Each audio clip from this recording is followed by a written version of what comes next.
So, I'm trying to adjust this. So, I got tested by God like like a month ago now. And I was at this party, and this girl. So, backstory, I was at this party. My friend had like a cigar, a Black and Mild, and I ran to my car to go get a lighter. And I ran outside, and there was like a ditch in front of the house, and there was like a girl sitting in the dark. It's kind of, it was like 6 o'clock. Girl sitting in the dark, just kind of like whispering to herself, like talking to herself, kind of like a demon almost. And she was like, "Who are you?" I'm like, "Who are you?" You know. And so I'm sitting in my car for like 4 minutes trying to find the lighter.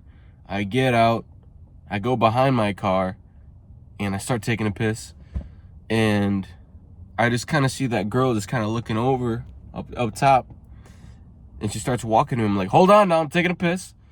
And like the second I stop finishing, or I'm sorry, the second I stop peeing, she just grabs onto me and like was hugging me.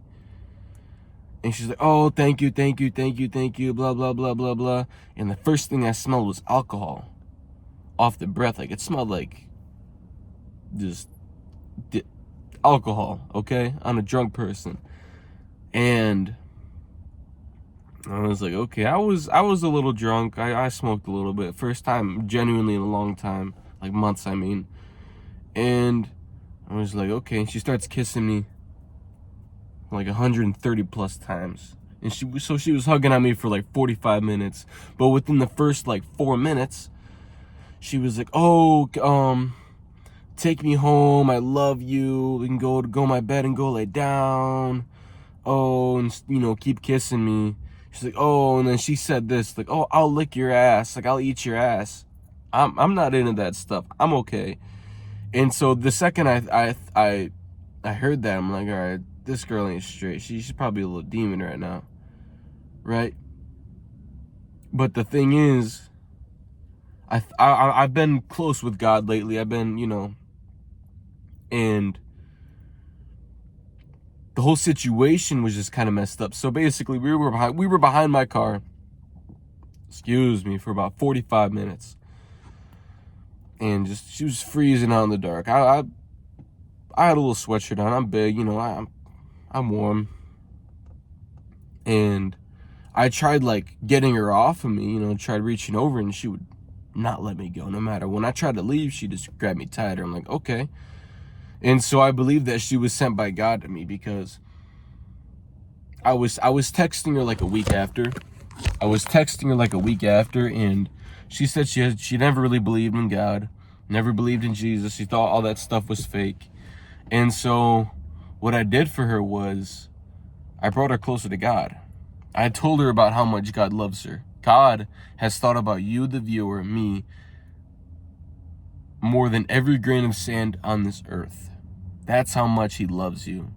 Okay, and I told her that, and she actually started believing me. She like truly. And I believe that she was sent from God to me to change her, because she was drunk the entire weekend. Like, she's one of those girls who's just looking, "Oh, I'm here for a good time, not a long time."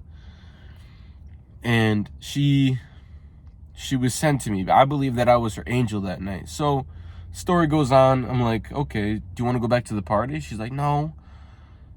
I was like, "Okay, so do you want to go sit in the back of my car?" And I got this little I'm not Catholic, but it's a rosary. I just got it in there because it's all the same thing. It's got a crucifix on it. And we're just sitting in the back of my car for like another hour now, listening to music, vibing. And she's still, "Hey, can you take me home? Like, let's go lay down. Like, we can go, I'm like, "Girl, come on. Like, first off, you're drunk." The worst part about it is she doesn't even remember that night.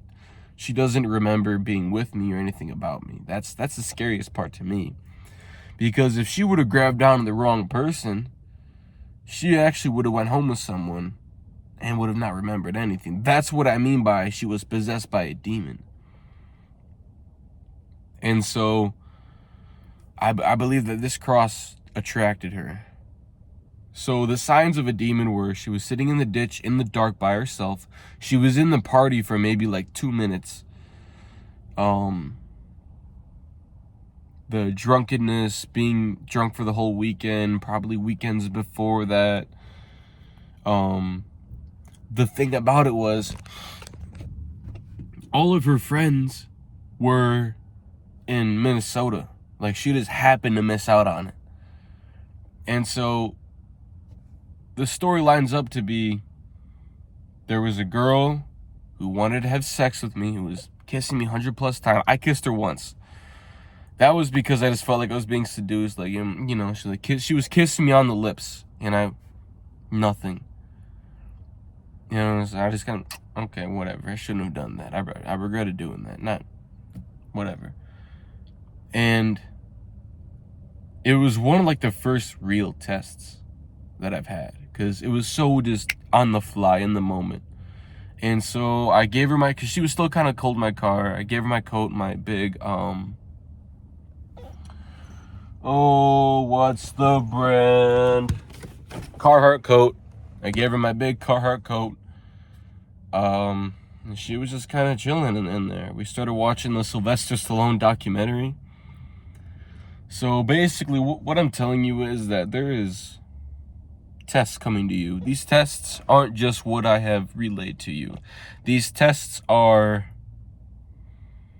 keeping your anger in while you drive, opening the door for somebody, These tests they could be huge or they could be small, but it's still a test, right? Doesn't matter how big or small the test was, the grade. Did you pass or did you fail? That's it. So, keep an eye out. You are going to be tested soon. There's tests almost every day. Jesus died on the cross for you, and he actually rose from the dead,